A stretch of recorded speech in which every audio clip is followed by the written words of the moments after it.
வணக்கம். கதிர்மணி பார்வைகள் உங்களை வரவேற்கின்றது. இன்றைய தொகுப்புகளை வழங்குவது PF இன்பன். முக்கிய பார்வைகள். கோலார் பாராளுமன்ற தொகுதியில் காங்கிரஸ் கட்சி வெற்றி உறுதி. செயல் வீரர்கள் கூட்டத்தில் தங்கவயல் சட்டமன்ற உறுப்பினர் திருமதி ரூபகலா சசிதர் சூலூரை என்னை வெற்றி பெற செய்தால் தங்கவயல் மக்களின் அனைத்து பிரச்சனைகளுக்கும் தீர்வு காண்பேன். வேட்பாளர் KV கௌதம் திட்டவட்டம். கோலார் மாவட்ட பாராளுமன்ற தனி தொகுதியில் இந்திய கூட்டணி சார்பில் போட்டியிடும் காங்கிரஸ் கட்சி வேட்பாளர் திரு KV கௌதம் அவர்களின் அறிமுக கூட்டமும் காங்கிரஸ் கட்சியின் செயல் வீரர்கள் கூட்டமும் 13/4/2024 அன்று ராபர்ட்சன்பேட் ஜார்ஜ் மன்னர் அரங்கு வளாகத்தில் பகல் 3 மணி அளவில் நடைபெற்றது. தங்கவயல் சட்டமன்ற உறுப்பினர் திருமதி ரூபகலா சசிதர் தலைமையில் சிறப்பு அழைப்பாளரும் கோலார் பாராளுமன்ற தொகுதி காங்கிரஸ் கட்சியின் வேட்பாளருமான திரு KV கௌதம் மற்றும் காங்கிரஸ் கட்சி நிர்வாகிகள் குத்துவிளக்கு ஏற்றி செயல்வீரர்கள் கூட்டத்தினை முறைப்படி துவக்கி வைத்தனர்.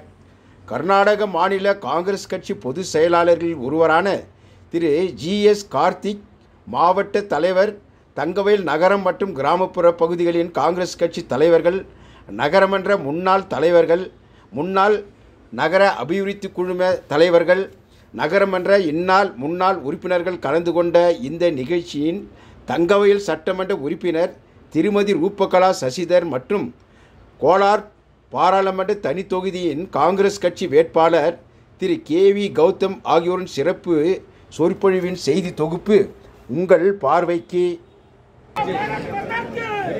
ಕ್ಷೇತ್ರದ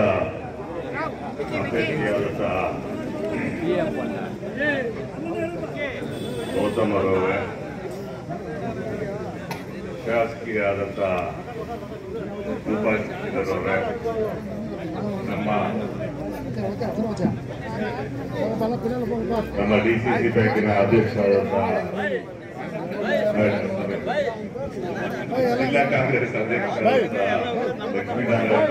ಕಾಂಗ್ರೆಸ್ನ ಅಭಿಮಾನಿಗಳು ಗೌರವದಿಂದ ಕಾಂಗ್ರೆಸ್ ಪಕ್ಷಕ್ಕೆ ವೋಟ್ ಹಾಕುವಂತ ಎಷ್ಟೋ ಜನ ಕಾರ್ಯಕರ್ತರ ಕುಟುಂಬದ ತಂದೆ ತಾಯಿಗಳು ಅಥವಾ ಅವ್ರ ಹಿರಿಯರು ಪೂರ್ವಿಕರು ಕಾಂಗ್ರೆಸ್ ಪಕ್ಷನ ಕಟ್ಟೋದಕ್ಕೋಸ್ಕರ, ಕಾಂಗ್ರೆಸ್ ಪಕ್ಷಕ್ಕೆ ಸ್ವತಂತ್ರವನ್ನ ತಂದ್ಕೊಡೋದಕ್ಕೋಸ್ಕರ, ದೇಶಕ್ಕೆ ಸ್ವತಂತ್ರವನ್ನ ತಂದ್ಕೊಡೋದಕ್ಕೋಸ್ಕರ ತ್ಯಾಗ ಬಲಿದಾನಗಳನ್ನ ಮಾಡಿರುವಂತ ಕಾಂಗ್ರೆಸ್ ಪಕ್ಷದಲ್ಲಿ ಗುರುತಿಸಿಕೊಂಡು ಕೆಲಸ ಮಾಡಿರುವಂತ ಒಡನಾಟ ಇಟ್ಕೊಂಡಿರುವಂತ ಕುಟುಂಬದವರೇ ಇವತ್ತು ನಮ್ಮ ಮುಂದೆ ಕಾಂಗ್ರೆಸ್ ಪಕ್ಷಕ್ಕೆ ಆಸ್ತಿ ಆಗಿದ್ದಾರೆ ಅಂತ ಹೇಳಕ್ಕೆ ಹೆಮ್ಮೆಯಿಂದ ಇಷ್ಟಪಡ್ತೀನಿ. அக்கவுண்ட்க்கு 2000 அக்கவுண்ட்க்கு வந்திருக்குதா மாசம் வீட்டுக்கல்ல இருக்கு. யாராருக்கு 2000 வந்திருக்குது கை தூக்க முடியுமா? யாராருக்கு 2000 வந்திருக்குது? யாரு வீட்டுல கரண்ட் ஃப்ரீயா வந்திருக்குது? யாருக்கு பஸ் ஃப்ரீயா இருக்குது? யாருக்கு அரிசி காசு உங்க அக்கவுண்ட்ல உழுது இருக்குது?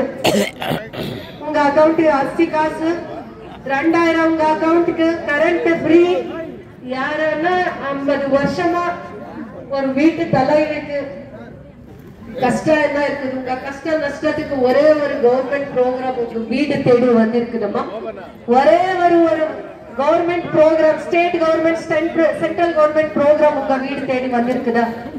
50 வருஷமா ஒரே ஒரு ப்ரோக்ராம் வந்திருக்குதா? ஒரு பெனிஃபிட் கிடைச்சிருக்குதா? உங்களுக்கு ஒரே ஒரு பெனிஃபிட் கிடைச்சிருக்குதா? ஆனா காங்கிரஸ் கவர்மெண்ட் வந்து எவ்வளவு மாசம் ஆயிடுச்சு? 10 மாசம் தான் ஆயிருக்குது. உங்களுக்கு கரண்ட் ஃப்ரீயா இருக்கணுமா? 5 வருஷம். உங்களுக்கு 2000 மாசம் உங்க அக்கவுண்ட்க்கு வரணுமா? உங்களுக்கு அரிசி காசு உங்க அக்கவுண்ட்க்கு நேரமா வரணுமா? வந்தா காங்கிரஸ்க்கு ஓட்டு போடுறீங்களா? வந்தா காங்கிரஸ்க்கு கண்டிப்பா ஓட்டு போடணுமா? காங்கிரஸ்க்கு நீங்க ஓட்டு போடிருந்தா உங்களுக்கு 5 வருஷமா மாசம் 2000 வருது. மாசம் 2000 வருது. கரண்ட் ஃப்ரீயா வரும். அரிசி காசு உங்க அக்கவுண்ட்க்கு வரும். யா எம்எல்ஏ எந்த எம்எல்ஏ கேட்காத ஒரு சாதனை கேட்டுக்கிறாங்க. மடிப்பிச்சுங்கள ஓட்டு கேட்கும். இந்த போல சாதனை எம்எல்ஏ நமக்கு தேவைன்னா மடிப்பிச்ச ஓட்டு. அதான் வேலை பண்ணிக்கிறாங்க. நம்ம வந்து மடிப்பிச்சு கேட்டுக்கிறாங்க. ஒர்க்கர்ஸ் காங்கிரஸ் மீட்டிங்ல நீங்க எல்லாம் மனசுல வச்சு நம்மளுடைய கனவை நினைவாக்க வேண்டும். வீட்டுக்கு வரும் 5000 2000 3000 மாசம் பெனிஃபிட் பண்ணிருக்காங்க. ஆனா எங்க ஊருக்கு என்ன பண்ணிருக்காங்க காங்கிரஸ் கவர்மெண்ட்? ஊருக்கு 1000 ஏக்கரை நிலவா ரிசர்வ் பண்ணி 23 கோடி ரெவென்யூ டிபார்ட்மெண்ட்க்கு பணம் டிரான்ஸ்ஃபர் பண்ணி அந்த land 900 acres land industrial township, industrial park, industrial hub reserve பண்ணிருக்காங்க. இதுக்கு முன்னால நாங்க 5 வருஷமா ஃபைட் பண்ணி வந்தோம். ஆனா இண்டஸ்ட்ரியல் டவுன்ஷிப் எந்த கவர்மெண்ட் கூட பண்ணல. இண்டஸ்ட்ரியல் டவுன்ஷிப் எந்த கவர்மெண்ட் கூட பண்ணல. ஆனா காங்கிரஸ் கவர்மெண்ட் பவருக்கு வந்த 10 மாசத்துல ஒரு 1000 ஏக்கரை நிலவை கண்டுபிடிச்சி கொடுத்து உடனே கேஜிஎஃப் மக்களுக்காಗಿ தங்கவயல் மக்களுக்காಗಿ 1000 ஏக்கரை நிலவை இண்டஸ்ட்ரியல் டவுன்ஷிப்க்கு ரிசர்வ் பண்ணிருக்காங்க. 23 கோடி ஒரு ஏக்கரை 6 லட்சம் ஒரு லேண்ட் வேல்யூவேஷன் ரிசர்வ் பண்ணி அந்த 900 ஏக்கர்ஸ் லேண்டுக்கு 23 கோடி கவர்மெண்ட் பணம் கட்டி இண்டஸ்ட்ரியல் டவுன்ஷிப்க்கு கேடிபி டிபார்ட்மெண்ட்க்கு ரிசர்வ் பண்ணி டிரான்ஸ்ஃபர் பண்ணிருக்காங்க. அது ஒரு வேலை காங்கிரஸ் கவர்மெண்ட் பண்ணிருக்காங்க, பெரியமையா சொல்றேன். அதுக்கப்புறமா இங்க இண்டஸ்ட்ரீஸ் வந்தா 4 நாளைக்கோ ஒரு 6 மாசம் விட்டுட்டு இங்க ஒரு இண்டஸ்ட்ரியல் டவுன்ஷிப் வந்தா பவர் ப்ராப்ளம் வரக்கூடாது. அதனால ஒரு சப்ஸ்டேஷன் 220 சப்ஸ்டேஷன் அந்த ப்ரொபோசல் 10 ஏக்கர்ஸ் லேண்ட் ஜார்ஜ் மினிஸ்டருக்கு நாங்க ப்ரொபோசல் கொடுத்தோம் டிசம்பர் செஷன்ல. அதுக்கு ஒரு 100 crores ஒரு பவர் ஸ்டேஷனுக்கு சப்ஸ்டேஷனுக்கு கிராண்ட்ஸ் ரிசர்வ் பண்ணிருக்காங்க. வில்லேஜ்ல எல்லாம் ஃபார்மர்ஸ்க்கு விவசாயம் பண்றாங்க. அவருக்காக ஏபிஎம்சி மார்க்கெட்காக ஒரு 25 ஏக்கர்ஸ் லேண்ட் நாங்க ரிசர்வ் பண்ணிருக்கிறோம். ಅದಕ್ಕೂ ಒಂದು ಡಿಪಿಆರ್. ಹಳ್ಳಿಗಳಲ್ಲೆಲ್ಲ ರೈತರು ಜಾಸ್ತಿ ಇದ್ದಾರೆ. ನಮ್ಮ ರೈತರು ಕೋವಿಡ್ ಅಲ್ಲಿ ಬಹಳ ಕಷ್ಟ ಪಡ್ತಾ ಇದ್ರು. ಏನೇ ಬೆಳೆ ಬೆಳೆದ್ರು ಟೊಮೊಟೊ, ಆಲೂಗಡ್ಡೆ, ಏನು ನಾವು ರೈತರು ಬಹಳ ತರಕಾರಿ ಬೆಳಿತೀವಿ. ವಿಶೇಷವಾಗಿ ಕೋಲಾರ ಜಿಲ್ಲೆಯಲ್ಲಿ ರೈತರು ಬೆಳೆ ಬೆಳೆಯುವಂತದ್ರಲ್ಲಿ ಅವರಿಗೆ ಬಹಳ ಲಕ್ಷಣ ಇದೆ. ಲಕ್ಷಣ ಅಲ್ಲ, ಅವರಲ್ಲಿ ಏನೋ ಒಂದು ಕಲೆ ಇದೆ. ಏನ್ ಬೆಳೆ ಬೆಳೆದ್ರು ಲಕ್ಷಣವಾಗಿ ಬೆಳಿತಾರೆ. ಟೊಮೊಟೊ ಒಂದೊಂದ್ಸತಿ ಲಕ್ಷ್ಮಿ ಕೈ ಹಿಡಿತಾರೆ, ಲಾಟ್ರಿ ಬಂದಂಗ್ ಬರುತ್ತೆ. ಒಂದೊಂದ್ಸತಿ ನೆಲ ಕಚ್ಚಿದ್ರೆ 2 ವರ್ಷ ಬೇಕು ಮತ್ತೆ ಚೇತರಿಸ್ಕೊಳ್ಳೋದಕ್ಕೆ. ಏನೇ ಬೆಳೆ ಬೆಳೆದ್ರು ಕೂಡ ನಾವು ಎಪಿಎಂಸಿ ಮಾರ್ಕೆಟ್ ಎಲ್ಲಿ ಹೋಗ್ತೀವಿ ಅಂದ್ರೆ ಚೆನ್ನೈಗೆ ಹೋಗ್ಬೇಕಾಗತ್ತೆ, ಇಲ್ಲ ಆಂಧ್ರ ಅಲ್ಲಿರೋ ವಿಕೋಟ, ಇಲ್ಲ ವಟ್ಟಳ್ಳಿ ಅಂತ ಆಂಧ್ರ ಅಲ್ಲೂ ಕೂಡ ಆ ಕಡೆ ಹೋಗುವಂತ ಪರಿಸ್ಥಿತಿ ನಮ್ಮ ರೈತರಿಗಿದೆ. ಕೋಲಾರ್ಗೆ ಹೋಗಲ್ಲ ನಮ್ಮ ರೈತರೆಲ್ಲ. ನಾವ್ ಇಡೀ ಕೋಲಾರ ಜಿಲ್ಲೆಯಲ್ಲಿರೋ ರೈತರು ಕೋಲಾರ್ಗೆ ಹೋಗಲ್ಲ, ಕೋಲಾರಲ್ಲಿರೋ ಎಪಿಎಂಸಿ ಮಾರ್ಕೆಟ್ ಹೋಗಲ್ಲ. ನಾವು ಯೋಚನೆ ಮಾಡಿದ್ವಿ, ಏನ್ ಮಾಡಿದ್ರೆ ನಮ್ಮ ರೈತರನ್ನ ಉದ್ಧಾರ ಮಾಡ್ಬೋದು, ಏನ್ ಮಾಡಿದ್ರೆ ನಮ್ಮ ರೈತರಿಗೆ ಒಂದ್ ದಾರಿ ದೀಪ ತೋರಿಸ್ಬೋದು ಅಂತ ಯೋಚನೆ ಮಾಡಿದಾಗ ವಿಕೋಟ ಮಾರ್ಗದಲ್ಲಿ ನನ್ನ ಹಿಂದೆ ಇವತ್ತು ವೇದಿಕೆಯಲ್ಲಿ ಕೂತಿರುವಂತ ಎಷ್ಟೊಂದು ಜನ ಮಾರ್ಗದರ್ಶಕರು ನನ್ನ ಜೊತೆ ಈ ಕೆಲಸನ ಯಶಸ್ವಿಯಾಗಿ ಮಾಡ್ಲಿಕ್ಕೆ ಅವ್ರು ಕಾರಣಕರ್ತರಿದ್ದಾರೆ. ಯಾಕೆ ಅಂದ್ರೆ ಎಪಿಎಂಸಿ ಮಾರ್ಕೆಟ್ ಮಾಡುವಂತದ್ರಲ್ಲಿ ಅವರ ಪರಿಶ್ರಮ ಇದೆ. 25 ಎಕರೆ 70 ಲಕ್ಷ ದುಡ್ಡನ್ನ ಕಟ್ಟಿ, ಸರ್ಕಾರಕ್ಕೆ ದುಡ್ಡನ್ನ ಕಟ್ಟಿ 25ರಿಂದ 30 ಎಕರೆ ಜಾಗವನ್ನ ಗುರುತಿಸಿದೀವಿ. ಅದನ್ನ ನಾವು 100 ಕೋಟಿ ಡಿಪಿಆರ್ ಮಾಡ್ತೀವಿ. ಇಡೀ ರಾಜ್ಯದಲ್ಲಿ ಮಾದರಿ ಆಗಿರುವಂತ ಹೈಟೆಕ್ ಎಪಿಎಂಸಿ ಮಾರ್ಕೆಟ್ ಮಾಡೋದಕ್ಕೆ ನಮ್ಮ ಸರ್ಕಾರ ನಮ್ಮ ಜೊತೆ ನಿಂತಿದೆ ಅಂತ ನಾನು ಹೆಮ್ಮೆಯಿಂದ ಈ ವಿಚಾರನ ಹೇಳಲಿಕ್ಕೆ ಇಷ್ಟಪಡ್ತೀನಿ. ಸರ್ಕಾರ ಬಂದು 10 ತಿಂಗಳಲ್ಲಿ ನಾನು 5 ವರ್ಷಗಳಲ್ಲಿ ಏನೇನು ಕನ್ಸ್ಕೊಂಡಿದ್ದೆ ಅಥವಾ ಈ ಕ್ಷೇತ್ರದ ಜನ ಏನು ಕನ್ಸ್ಕೊಂಡಿದ್ರು, ಈ ಜಾಗದಲ್ಲಿ 15,000 ಕುಟುಂಬಗಳು ಬೆಳಗ್ಗೆ ಇದ್ರೆ 4 ಗಂಟೆಯಿಂದ ರಾತ್ರಿ 11 ಗಂಟೆವರೆಗೂ ಟ್ರೈನ್ ಅಲ್ಲಿ ಟ್ರಾವೆಲ್ ಮಾಡ್ತಾರೆ. 6 ಅವರ್ ಟ್ರಾವೆಲ್ ಮಾಡ್ತಾರೆ. ಬೇರೆ ಕಡೆ ವೈಟ್ ಫೀಲ್ಡ್ ಅಲ್ಲಿ, ಮಾಲೂರಲ್ಲಿ, ನರಸಾಪುರ ಅಲ್ಲಿ, ಈಸ್ಟರ್ನ್ ಕಂಪನಿಯಲ್ಲಿ, ಬೆಂಗಳೂರಲ್ಲಿ, ಮಾಲ್ಸ್ ಅಲ್ಲಿ, ಮತ್ತೆ ಹಾಸ್ಪಿಟಲ್ಸ್ ಅಲ್ಲಿ, ನರ್ಸಿಂಗ್ ಅಲ್ಲೂ ಕೂಡ ತುಂಬಾ ಜನ ಕೆಲಸ ಮಾಡ್ತಾರೆ ಇರುವಂತ ನನ್ನ ಸರ್ಕಾರಕ್ಕೆ ಧನ್ಯವಾದಗಳನ್ನ ಹೇಳ್ತಾ, ನನ್ನ ಕೆಜಿಎಫ್ ಕ್ಷೇತ್ರದ ಜನತೆಯ ಪರವಾಗಿ ನಾನು ಕಾಂಗ್ರೆಸ್ ಪಕ್ಷನ ಅಭಿನಂದಿಸುತ್ತಾ, ಬರುವಂತ ದಿನಗಳಲ್ಲಿ 6 ತಿಂಗಳಲ್ಲಿ ಸೆಲ್ವಕುಮಾರ್ ಅಂತ ಇಂಡಸ್ಟ್ರಿಯಲ್ ಪ್ರಿನ್ಸಿಪಲ್ ಸೆಕ್ರೆಟರಿ ಇದ್ದಾರೆ, ಅವ್ರ ಹತ್ರ ಹೋದ್ವಿ. ನಾವು ಇಂಡಸ್ಟ್ರಿಯಲ್ ಟೌನ್ಶಿಪ್ ಮಾಡಿದಾಗ 6 ತಿಂಗಳ ಟೈಮ್ ಕೊಡಿ, ನಾವು 6 ತಿಂಗಳಲ್ಲಿ ಕೆಡಿಬಿ ಅನ್ನ ಆಲದ ಮರ ಇಂದ ಬೆಮೆಲ್ ಆ ಕಡೆ ಈ ಕಡೆ ಎಲ್ಲಾ ಜಾಗನ ಡೆವಲಪ್ ಮಾಡ್ತೀವಿ. 6 ಮಂತ್ಸ್ ಟೈಮ್ ಕೊಟ್ರೆ ಟಾಟಾ ಕಂಪನಿನೋ, ವಿಸ್ಟರ್ನ್ ಕಂಪನಿನೋ, ಓಲೋ ಕಂಪನಿನೋ, ಯಾವ್ದೋ ಕಂಪನೀಸ್ ನ ತಗೊಂಡ್ಬಂದು ಕೆಜಿಎಫ್ ಅಲ್ಲಿ 6 ಮಂತ್ಸ್ ಅಲ್ಲಿ ನಾವು ಸ್ಟಾರ್ಟ್ ಮಾಡ್ತೀವಿ. 1-2 ವರ್ಷದಲ್ಲಿ ಸ್ಥಳೀಯವಾಗಿರುವಂತ 10-15 ಸಾವಿರ ಕುಟುಂಬಗಳಿಗೆ ಉದ್ಯೋಗವನ್ನ ಕೊಡ್ತೀವಿ. ದಿನ ಬೆಳಿಗ್ಗೆ ಪ್ರಯಾಣ ಮಾಡ್ತಾ ಇರೋ, ಕಷ್ಟ ಅನುಭವಿಸ್ತಾ ಇರುವಂತದ್ದು ಕುಟುಂಬಗಳಿಗೋಸ್ಕರ ತಮ್ಮ ಜೀವನನ ತ್ಯಾಗ ಮಾಡ್ತಾ ಇರೋಂಥವ್ರಿಗೆ ಸೇವೆ ಮಾಡ್ತೀವಿ. ಮೈನ್ಸ್ ಅಲ್ಲಿ ತಮ್ಮ ಕುಟುಂಬದವ್ರನ್ನ ಕಳ್ಕೊಂಡು ಮೈನ್ಸ್ ಅಲ್ಲಿ ಕೆಲಸನೂ ಕಳ್ಕೊಂಡಿರುವಂತ ಎಷ್ಟೋ ಕುಟುಂಬಗಳಿಗೆ ಆಶ್ರಯನ ಕೊಡ್ತೀವಿ. ವಿದ್ಯಾರ್ಥಿಗಳಿಗೆ ಓದ್ಕೊಂಡಿರುವಂತ ಡಬಲ್ ಗ್ರಾಜುಯೇಟ್ಸ್ಗೆ ಡಿಪ್ಲೊಮಾ ಮಾಡಿರುವಂತವ್ರಿಗೆ ITI ಮಾಡಿರುವಂತವ್ರಿಗೆ ಉದ್ಯೋಗವನ್ನ ಕೊಡ್ತೀವಿ ಅಂತ ನಮ್ಮ ಸರ್ಕಾರ ಆಶ್ವಾಸನೆ ಕೊಟ್ಟಿದೆ, ಪ್ರಾಮಿಸ್ ಮಾಡಿದೆ, ಗೌರವವನ್ನ ಉಳಿಸ್ಕೊಂಡಿದೆ, ಜಾಗನ ರಿಸರ್ವ್ ಮಾಡ್ಕೊಂಡಿದೆ. 1000 ಎಕರೆ ಜಾಗದಲ್ಲಿ 50,000 ಇಂದ 1 ಲಕ್ಷ ಜನಕ್ಕೆ ಉದ್ಯೋಗ ಅಂತೂ ಸಿಕ್ಕೇ ಸಿಗತ್ತೆ. ಆದ್ರೆ ಬರೀ KGF ಕ್ಷೇತ್ರದ ಜನಕ್ಕೆ ಸಿಗಲ್ಲ. ಬರುವಂತ ದಿನಗಳಲ್ಲಿ ಕೋಲಾರಿಂದ ಬೆಂಗಳೂರಿಂದ ಟ್ರೈನ್ ಅಲ್ಲಿ ಒಂದು 10,000 ಜನ KGFಗೆ ಕಾಲಿಡಬೇಕು. ಒಂದು 10 ಇಂದ 20,000 ಕೋಟಿ ಬಂಡವಾಳ ಹಾಕ್ಬೇಕು KGF ಅಲ್ಲಿ. ಅವತ್ತು KGF ಯಾವ ಪರಿಸ್ಥಿತಿಗೆ ಬರುತ್ತೆ ಅಂತ ನೋಡಿ 2 ವರ್ಷ 3 ವರ್ಷಗಳಲ್ಲಿ ನನ್ನ ಕೈಯಲ್ಲಾಗುವಂತ ಪ್ರಯತ್ನ ಮಾಡಿ ರೋಡ್ಸ್ ನ ಇನ್ಫ್ರಾಸ್ಟ್ರಕ್ಚರ್ ನ ಬೆಸ್ಟ್ ಇನ್ಫ್ರಾಸ್ಟ್ರಕ್ಚರ್ಸ್ ನ KGF ಅಲ್ಲಿ ತರುವಂತ ಪ್ರಯತ್ನ ಮಾಡಿದೀನಿ ಅಂತ ಹೇಳ್ತಾ, ಕಾಂಗ್ರೆಸ್ ರಾಜ್ಯದಲ್ಲಿ ಇರುವಂತದಕ್ಕೆ ಇಷ್ಟೆಲ್ಲ ಸಾಧನೆ ಮಾಡಿದೆ. ಕೇಂದ್ರದಲ್ಲಿ ಕಾಂಗ್ರೆಸ್ ಸರ್ಕಾರ ಅಧಿಕಾರಕ್ಕೆ ಬಂದ್ರೆ ಏನೆಲ್ಲ ಮಾಡುತ್ತೆ ಅಂತ ಒಂದು 5 ಗ್ಯಾರಂಟಿ ಪ್ರೋಗ್ರಾಮ್ಗಳನ್ನ ಹೇಳಿದೆ. ಪ್ರತಿಯೊಬ್ಬ ವಿದ್ಯಾವಂತರಿಗೆ ಯಾರು ಗ್ರಾಜುಯೇಟ್ಸ್ ಇರ್ತಾರೆ 1 ಲಕ್ಷ ಜನಕ್ಕೆ 1 ಲಕ್ಷ ರೂಪಾಯಿನ ಅಂದ್ರೆ 1 ಲಕ್ಷ ವೇತನ ಅಂದ್ರೆ ಸ್ಯಾಲರಿ ಸಿಗೋಂಗೆ ಗ್ರಾಜುಯೇಟ್ಸ್ಗೆ ಒಂದು ಅವಕಾಶ ಮಾಡ್ತೀವಿ ಅಂತ ಕಾಂಗ್ರೆಸ್ ಗ್ಯಾರಂಟಿ ಪ್ರೋಗ್ರಾಮ್ ಸೆಂಟ್ರಲ್ ಅಲ್ಲಿ ಹೇಳ್ತಾ ಇದೆ. ಪ್ರತಿ ಕುಟುಂಬದ ಮಹಿಳೆಗೆ 1 ಲಕ್ಷ ದುಡ್ಡು ಬರೋಂಗೆ ಮಾಡ್ತೀವಿ ಪ್ರತಿ ವರ್ಷ ಅಂತ ಆಶ್ವಾಸನೆಯನ್ನ ಕೊಡ್ತಾ ಇದೆ. ಎಲ್ಲಾ ರೈತರ ಸಾಲ ಮನ್ನಾ ಮಾಡ್ತೀವಿ. ಅವಾಗ ಮನಮೋಹನ್ ಸಿಂಗ್ ಅವರಿದ್ದಾಗ ಸಾಲ ಮನ್ನಾ ಮಾಡಿದ್ರು. ಎಲ್ಲಾ ರೈತರದು, ಬಡವರದು, ಕಷ್ಟದಲ್ಲಿರುವಂತವ್ರದ್ದು, SC ST ಅವ್ರದ್ದು ಹೆಚ್ಚಿನ ಸಂಖ್ಯೆಯಲ್ಲಿ ಸಾಲ ಮನ್ನಾವನ್ನ ಮಾಡಿದ್ರು 10-15 ವರ್ಷಗಳ ಹಿಂದೆ. ಅದೇ ರೀತಿ ಕಾಂಗ್ರೆಸ್ ಸರ್ಕಾರ ಅಧಿಕಾರಕ್ಕೆ ಬಂದ್ರೆ ರೈತರ ಸಾಲವನ್ನ ಮನ್ನಾ ಮಾಡ್ತೀವಿ. ಎಲ್ಲಾ ಬ್ಯಾಂಕ್ಗಳಲ್ಲಿ, ನ್ಯಾಷನಲೈಸ್ಡ್ ಬ್ಯಾಂಕ್ಸ್, ಕೋಆಪರೇಟಿವ್ ಬ್ಯಾಂಕ್ಸ್, ಎಲ್ಲಾ ಬ್ಯಾಂಕ್ಸ್ ಅಲ್ಲೂ ಸಾಲ ಮನ್ನಾ ಮಾಡ್ತೀವಿ ಅಂತ ಹೇಳ್ತಾ ಇದೀವಿ.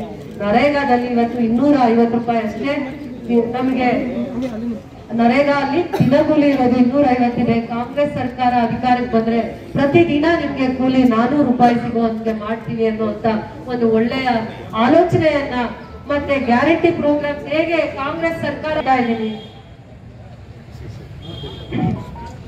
ನಾನು ನಿಮ್ಮನೆ ಹೆಣ್ಮಗು ಆಗಿ ನಿಮ್ ಜೊತೆಲಿ ಹುಟ್ಟಿರೋ ತಂಗಿ ಆಗಿ ಮಗಳಾಗಿ ನಾನು ಬೇಡ್ಕೊಂತಾ ಇದ್ದೀನಿ. ಖಂಡಿತ ಕಾಂಗ್ರೆಸ್ ಪಕ್ಷನ ನನಗಿಂತ ಅಧಿಕೃತವಾಗಿರುವಂತ ಮತಗಳನ್ನ ಆಶೀರ್ವಾದದ ಮುಖಾಂತರ ಕೊಟ್ಟು ಕಾಂಗ್ರೆಸ್ ಅಭ್ಯರ್ಥಿ ಆಗಿರುವಂತ ಗೌತಮ್ ನನ್ನ ಸೋದರರನ್ನ ನೀವು ಗೆಲ್ಲಿಸಬೇಕು ಅಂತ ಹಿರಿಯವಾಗಿ ಇವತ್ತು ಪ್ರೀತಿಯಿಂದ, ಭಕ್ತಿಯಿಂದ, ಶ್ರದ್ಧೆಯಿಂದ ಕಾಂಗ್ರೆಸ್ ಪಕ್ಷದ ಸಭೆಯನ್ನ ಯಶಸ್ವಿಯಾಗಿ ಮಾಡಿರುವಂತ ನಿಮ್ಮೆಲ್ಲರಿಗೂ ಕೂಡ ನನ್ನ ಕೋಟಿ ಕೋಟಿ ನಮನಗಳನ್ನು ಹೇಳ್ತಾ, ಥ್ಯಾಂಕ್ ಯು. ಎಲ್ಲರಿಗೂ ಕೂಡ ನನ್ನ ಹೃದಯಪೂರ್ವಕವಾಗಿರುವಂತಹ ಧನ್ಯವಾದಗಳು ಅಂತ ಹೇಳ್ತಾ, 2 ಗಂಟೆಗಳ ಕಾಲ 2 ಗಂಟೆಯಿಂದ 5 ಗಂಟೆವರೆಗೂ ಕೂಡ ಭಕ್ತಿಯಿಂದ, ಶ್ರದ್ಧೆಯಿಂದ, ಪ್ರೀತಿಯಿಂದ, ಅಭಿಮಾನದಿಂದ ಕಾಯ್ತಾ ಇರೋ ಎಲ್ಲಾ ಕಾರ್ಯಕರ್ತರಿಗೂ, ಮುಖಂಡರಿಗೂ, ಪದಾಧಿಕಾರಿಗಳಿಗೂ ಕೂಡ ಹೃದಯಪೂರ್ವಕವಾಗಿರೋ ಧನ್ಯವಾದಗಳನ್ನು. ನಾಳೆ ಅಂಬೇಡ್ಕರ್ ಜಯಂತಿ ಇದೆ. ಖಂಡಿತ 9 ರಿಂದ 10 ಗಂಟೆಗೆ ನಮಗೂ ಚುನಾವಣಾ ಅಧಿಕಾರಿಯವರು ಸಮಯ ಅವಕಾಶ ಕೊಟ್ಟಿದ್ದಾರೆ. ಖಂಡಿತ ಅಲ್ಲಿ ಗಾರ್ಲ್ಯಾಂಡ್ ಮಾಡೋದಕ್ಕೆ ನೀವೆಲ್ಲರೂ ಭಾಗಿಯಾಗಬೇಕು ಅಂತ ಹೇಳ್ತಾ, ಅಧಿಕೃತವಾಗಿರುವಂತಹ ಅಭ್ಯರ್ಥಿ ಗೌತಮ್ ಅವರು ಇವತ್ತು ವೇದಿಕೆಯನ್ನು ಉದ್ದೇಶಿಸಿ ಮಾತಾಡಿ. ನಮ್ಮ ತಂದೆ ಮಾಜಿ ಮೇಯರ್ KC ವಿಜಯ್ ಕುಮಾರ್ ಅಂತ SC ST development corporation chairman ಕೂಡ ಆಗಿದ್ರು. ಅವರ ಹಾದಿಯಲ್ಲೇ ನಡೆದು ಬಂದ ನಾನು NSU ಇಂದ ಸಲೀಂ ಅಹಮದ್ ಅವರು ನನ್ನ NSU ಸೇರಿಸಿದ್ರು. ನಂತರ ಜಿಲ್ಲಾ ಯುವ ಕಾಂಗ್ರೆಸ್, ಸ್ಟೇಟ್ ಯೂತ್ ಕಾಂಗ್ರೆಸ್, ಕೃಷ್ಣ ಬೈರೇಗೌಡರ ನೇತೃತ್ವದಲ್ಲಿ ನಾನು ಪ್ರಧಾನ ಕಾರ್ಯದರ್ಶಿಯಾಗಿ ಕೆಲಸ ಮಾಡಿದ್ದೇನೆ. ನಂತರ KPCC ಪರಮೇಶ್ವರ್ ಅವರ ಕಮಿಟಿಯಲ್ಲೂ ಕೆಲಸ ಮಾಡಿದ್ದೇನೆ, ದಿನೇಶ್ ಗುಂಡ್ರವರ ಕಮಿಟಿಯಲ್ಲೂ ಕೆಲಸ ಮಾಡಿದ್ದೇನೆ. ಈಗ ಮಾನ್ಯ DK ಶಿವಕುಮಾರ್ ಅವರು ನನಗೆ ಜಿಲ್ಲಾಧ್ಯಕ್ಷನ ಹುದ್ದೆ ಕೊಟ್ಟಿದ್ರು, ಕೆಲಸ ಮಾಡ್ತಾ ಇದ್ದೆ. ಆಕಸ್ಮಿಕವೋ ಅನಿರೀಕ್ಷಿತವೋ ನನಗೆ ಪಕ್ಷ ಟಿಕೆಟ್ ಕೊಡ್ತು. ಅದು ಎಲ್ಲಿ ಕೊಡ್ತು? 7 ಬಾರಿ ಸಂಸದರಾಗಿದ್ದ ನಮ್ಮ ಪೂಜ್ಯ ತಂದೆಯ ಸಮಾನರಾದ KH ಮುನಿಯಪ್ಪನವರು ನಿಂತಿದ್ದ ಕೋಲಾರದಲ್ಲಿ ಟಿಕೆಟ್ ಸಿಗೋದಂದ್ರೆ ಅದು ನನಗೆ ದೇವರ ಆಶೀರ್ವಾದನೇ ಸರಿ. ನಾನು ಕನ್ಸಲ್ಲೂ ಅನ್ಕೊಂಡಿರ್ಲಿಲ್ಲ ನಾನು ಒಂದು MP ಟಿಕೆಟ್ ತಗೊಳ್ತೀನಿ. ಆದ್ರೆ ಪಕ್ಷ ನನ್ನ ಕೆಲಸ ಗುರುತಿಸಿ ಏನು ಈ ಒಂದು ಅವಕಾಶ ಸೃಷ್ಟಿ ಆಯಿತು, ಅದನ್ನ ಗೌತಮ ಕೊಡೋಣ ಇಷ್ಟು ವರ್ಷ ಕೆಲಸ ಮಾಡಿದ್ದೇನೆ ಅಂತ ಹೇಳಿ ನನ್ನನ್ನ ಇಲ್ಲಿಗೆ ತಂದು ನಿಮ್ಮ ಮುಂದೆ ನಿಲ್ಲಿಸಿದ್ದಾರೆ. ನಾನು ವೃತ್ತಿಯಲ್ಲಿ ಸಿವಿಲ್ ಇಂಜಿನಿಯರ್, ನಾನು BE ಓದ್ಕೊಂಡಿದ್ದೀನಿ, ಇಂಜಿನಿಯರ್.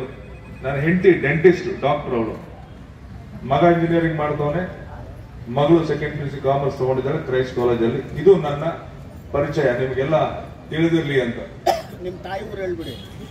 ನಮ್ಮ ತಾಯಿ ಚಿಂತಾಮಣಿ ಅವರು, ನಮ್ಮ ಇಬ್ರು ಸಿಸ್ಟರ್ಸ್, ಒಬ್ರು ಕೋಲಾರ, ಇನ್ನೊಬ್ರು ಶ್ರೀನಿವಾಸಪುರ ಕೊಟ್ಟಿದ್ದೀವಿ. ಹಂಗಾಗಿ ನನಗೆ ಕೋಲಾರ ಏನು ಹೊಸದಲ್ಲ. ಸುಮಾರು ಜನ ಮಾತಾಡ್ಕೊಂಡು ಏನು ಬೆಂಗಳೂರಿಂದ ಬಂದಿದ್ದಾರೆ ಅಂತ, ನನಗೇನು ಕೋಲಾರ ಏನು ಹೊಸದಲ್ಲ. ಹಲವಾರು ರಿಲೇಟಿವ್ಸ್ ನನಗೆ ಕೋಲಾರಾದ್ಯಂತ ಇದ್ದಾರೆ.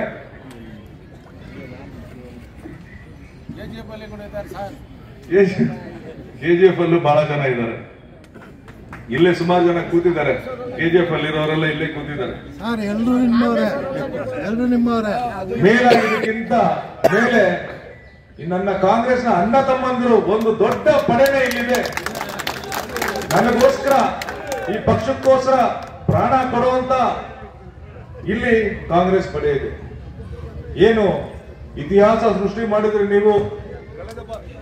ಕಳೆದ ಬಾರಿ ಎಲೆಕ್ಷನ್ ಅಲ್ಲಿ ಈ ಕೋಲಾರದಲ್ಲಿ ಅತಿ ಹೆಚ್ಚು ಮಾತ್ರ 50,000ಗಳ ಮೇಲ್ಪಟ್ಟು ಅಂತರದಿಂದ ರೂಪಾ ಮೇಡಮ್ನ ಗೆಲ್ಸಿದ್ದೀರಾ ನೀವು.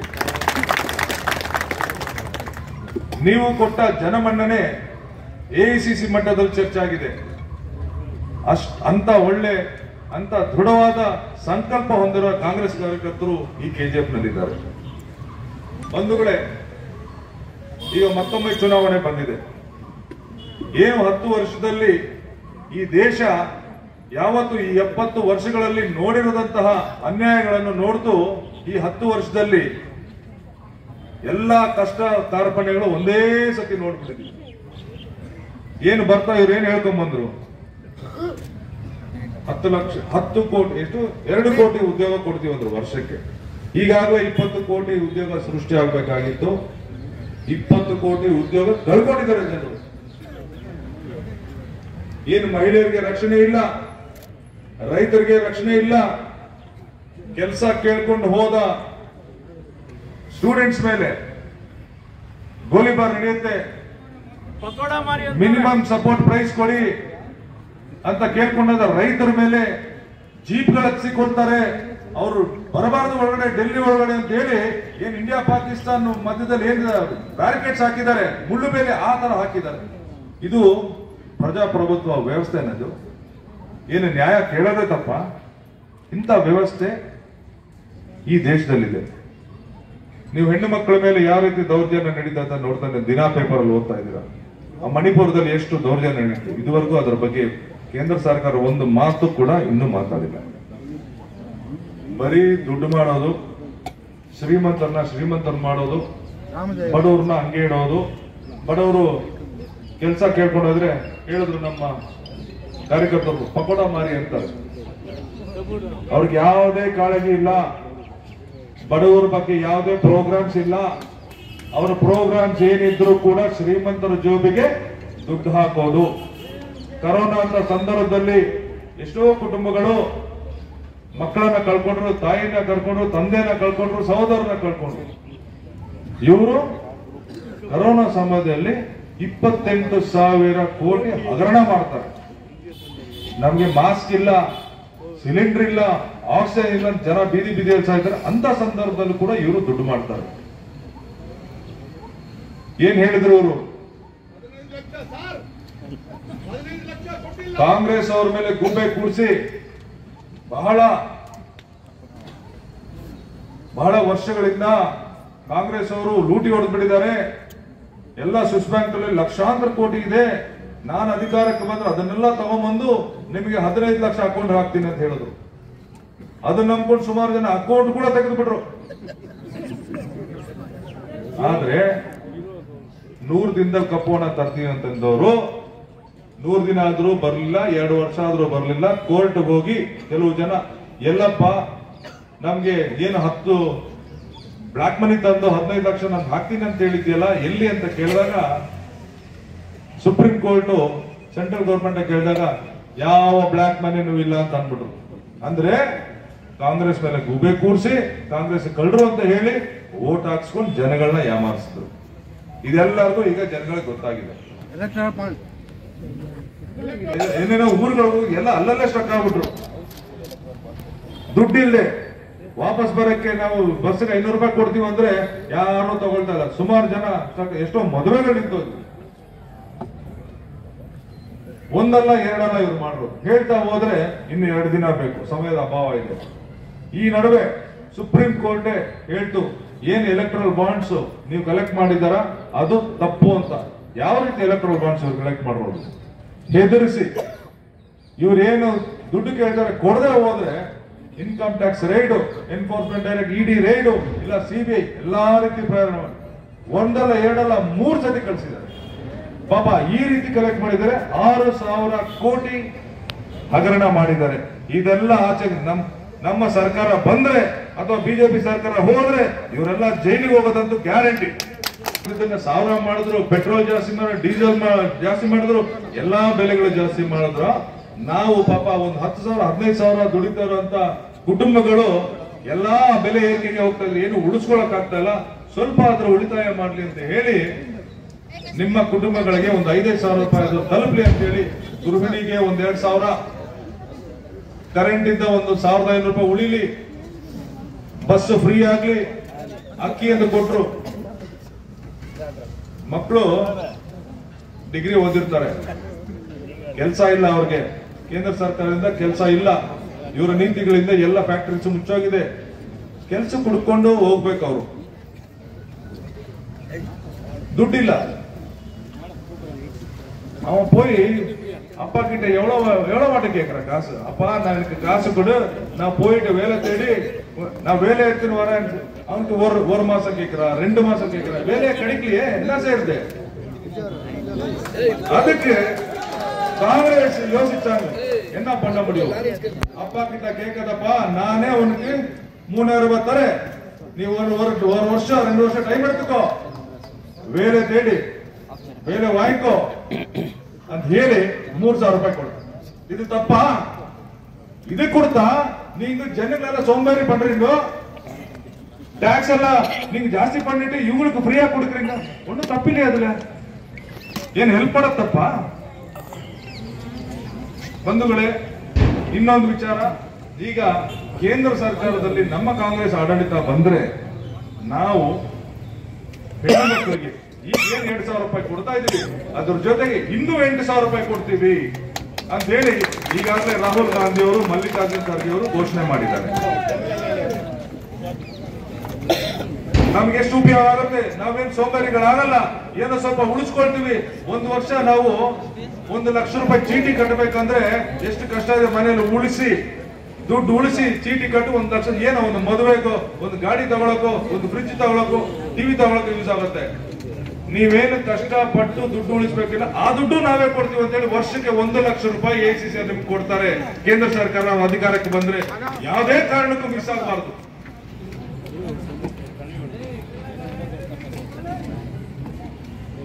ನಿಮಗೆ ಬಂಗಾರಪೇಟೆ ಅತಿ ದೊಡ್ಡ ರೈಲ್ವೆ ಸ್ಟೇಷನ್, ಇಡೀ ದೇಶದ ಎಲ್ಲಾ ರೈಲುಗಳು ಬಂದು ಹೋಗುತ್ತೆ. ನಾವು ಕೇಂದ್ರ ಸರ್ಕಾರದಲ್ಲಿದ್ದಾಗ 25% ಅಂಬೇಡ್ಕರ್ ಅವರ ಜಯಂತಿ. ಅಡ್ವಾನ್ಸ್ ಆಗಿ ನಿಮಗೆ ಶುಭಾಶಯಗಳು ತಿಳಿಸ್ತಾ ಇದ್ದೀನಿ. ಬಾಬಾ ಸಾಹೇಬ್ ಅಂಬೇಡ್ಕರ್ ಬರೆದಿರುವಂತ ಸಂವಿಧಾನ ಎಲ್ಲರಿಗೂ ಸಮಪಾಲು ಸಮಬಾಳು, ನಮ್ಮ ಸಮಾಜದಲ್ಲಿ ಎಲ್ಲರೂ ಒಂದೇ ಆಗಿರಬೇಕು, ಬಡವರನ್ನ ಮೇಲೆತ್ತಿ ಶ್ರೀಮಂತರ ಅಥವಾ ಮಧ್ಯಮ ವರ್ಗದವರ ಲೆವೆಲ್ ಬರ್ಬೇಕಂತ ಹೇಳಿ ಒಂದು ಅದ್ಭುತವಾದ, ಈ ಪ್ರಪಂಚದಲ್ಲೇ ಉತ್ತಮವಾದ ಕಾನ್ಸ್ಟಿಟ್ಯೂಷನ್ ಬರೆದವ್ರೆ. ಆ ಕಾನ್ಸ್ಟಿಟ್ಯೂಷನ್ ಬದಲಾಯಿಸಕ್ಕೆ ಹೊರಟಿದ್ದಾರೆ. ಅವರೇನ್ ಮುಚ್ಚಿಟ್ಕೊಂಡಿಲ್ಲ, ಓಪನ್ ಆಗಿ ಹೇಳ್ತಾ ಇದ್ದಾರೆ, ನಾವು ಮತ್ತೊಮ್ಮೆ ಅಧಿಕಾರಕ್ಕೆ ಬಂದ್ರೆ ಸಂವಿಧಾನ ಚೇಂಜ್ ಮಾಡ್ತೀವಿ. ಸಂವಿಧಾನದ ರಕ್ಷಣೆಯಲ್ಲಿ ನಾವು ಹಲವಾರು ಜನ ನಾವೆಲ್ಲ ಬದುಕ್ತಾ ಇರೋದು ಸಂವಿಧಾನ ಕೊಟ್ಟಿರೋ ಹಕ್ಕುಗಳಿಂದ. ಆ ಸಂವಿಧಾನ ಹೋದ್ರೆ ನಮ್ ಗತಿ ಏನಾಗುತ್ತೆ? ನಾವೇನೋ ಅಂಬೇಡ್ಕರ್, ಜ್ಯೋತಿಬಾ ಫುಲೆ ಇಂಥ ಮಹಾನ್ ನಾಯಕರು ಅವರು ಮಾಡಿರೋ ಕೆಲಸಗಳಿಂದ ನಮ್ಗೆ ರಿಸರ್ವೇಶನ್ ಸಿಕ್ಕಿ ನಾವೊಂದು ಗೌರವವಾಗಿ ಸಮಾಜದಲ್ಲಿ ಬಾಳ್ತಾ ಇದೀವಿ. ಆದ್ರೆ ಹೀಗೆ ಮುಂದುವರೆದ್ರೆ, ಬಿಜೆಪಿ ಸರ್ಕಾರ ಹೀಗೆ ಮುಂದುವರೆದ್ರೆ ಮುಂದೆ ನಮ್ಮ ಮಕ್ಕಳಿಗೆ ಮೊಮ್ಮಕ್ಕಳಿಗೆ ಹಾಕೊಳ್ಳೋಕೆ ಬಟ್ಟೆ ಕೂಡ ಇರಲ್ಲ ಅಂತ ನೀವು ಚೆನ್ನಾಗಿ ತಿಳ್ಕೊಳ್ಳಿ. ಬಹಳ ಗಂಭೀರವಾದ ವಿಷಯ. ಯಾವುದೇ ಕಾರಣಕ್ಕೂ ಬಿಜೆಪಿ ಬರಬಾರದು. ನೀವೆಲ್ಲ ನಿಮ್ಮ ಬೂತ್ಗಳಲ್ಲಿ ಅತಿ ಹೆಚ್ಚು ಮತದಾನ ಮಾಡಿಸ್ಬೇಕು. ಇದು ನನಗೋಸ್ಕರ ಓಟ್ ಅಲ್ಲ, ಈ ದೇಶ ಉಳಿಸೋದಕ್ಕೆ, ಈ ದೇಶದ ಹಣೆ ಬರ ಚೇಂಜ್ ಮಾಡೋಕೆ ನೀವು ಹಾಕ್ತಾರಂತ ಓಟ್ ಅಂತ ನಾವು ಕಟ್ಕೋಬೇಕು.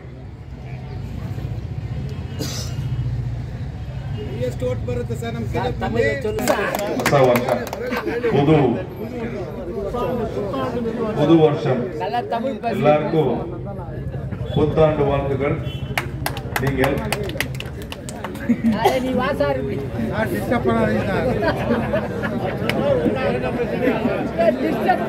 ನಿಮಗೆ உங்களுக்கெல்லாம் மேடம் இருக்காங்க. 2 டர்ம்ஸ் அவங்க கொடுத்தாங்க. நான் பார்த்த டெவலப்மெண்ட் எவ்வளவு ஆக்டிவேட். நான் பார்த்த கேஜிஎஃப் வேற 10 வருஷத்துக்கு பின்னாலே இப்போ பார்க்குற கேஜிஎஃப் வேற. அவ்வளோ டெவலப்மெண்ட் ஆகுது. இதுக்கெல்லாம் மேடம்க்கு நாங்க தேங்க்ஸ் சொல்லணும். நீங்க இந்த மாசம் 26th எனக்கு ஓட்டு போடுங்க. நான் உங்களுக்காக உங்க வீட்டு பிள்ளையாக நான் வேலை செய்யறேன். உங்க அண்ணனோ உன் தம்பியோ உன் மகனை என்னவோ நினைச்சு எனக்கு ஓட்டு போடுங்க. நான் டெல்லிக்கு போய் உங்களுக்கு என்ன நியாயமா கிடைக்கும் எல்லாம் இங்க தர வைக்கிறேன். உங்களுக்கு லோக்கல் மேடம் இருக்காங்க, அவர் கூட நானும் இருக்கேன். உங்களுக்கு என்ன வேணுமோ நிறைய ப்ராப்ளம்ஸ் இருக்கு, அதெல்லாம் நான் சால்வ் பண்றேன். உங்க பாதுகாப்புக்கு ನಾನು இருக்கிறேன். ಇಷ್ಟು ಹೇಳಿ ನಾನು 26ನೇ ತಾರೀಕು ದಯವಿಟ್ಟು ಹೆಚ್ಚಿನ ಮತದಾನ ಆಗಬೇಕಾಗಿದೆ. ಈ ಕೆಜಿಎಫ್ ಇದೇ ಅಭ್ಯರ್ಥಿಯ ಹಣೆ ಬರ ಅಂತ ಬದಲಿಸೋದು. ಅದಕ್ಕೆ ನಿಮ್ಮ ಮೇಲೆ ಹೆಚ್ಚಿನ ಜವಾಬ್ದಾರಿ ಇದೆ. ಪ್ರತಿಯೊಂದು ಬೂತ್ಗಳಲ್ಲೂ ನೀವು ಹೆಚ್ಚು ಓಟ್ ಹಾಕ್ಸ್ಬೇಕು. ನನ್ನನ್ನು ಗೆಲ್ಸಿ ನಿಮ್ಮ ಮನೆ ಮಗನಾಗಿ, ನಿಮ್ಮ ಅಣ್ಣ ತಮ್ಮನಾಗಿ, ನಿಮ್ಮ ಸಹೋದರನಾಗಿ ನಿಮ್ಮ ಕೆಲಸ ನಾನು ಮಾಡ್ತೀನಿ ಅಂತ ಹೇಳ್ತಾ ನನ್ನ ಮಾತುಗಳನ್ನು ಮುಗಿಸ್ತೀನಿ. ಜೈ ಹಿಂದ್, ಜೈ ಕಾಂಗ್ರೆಸ್, ಜೈ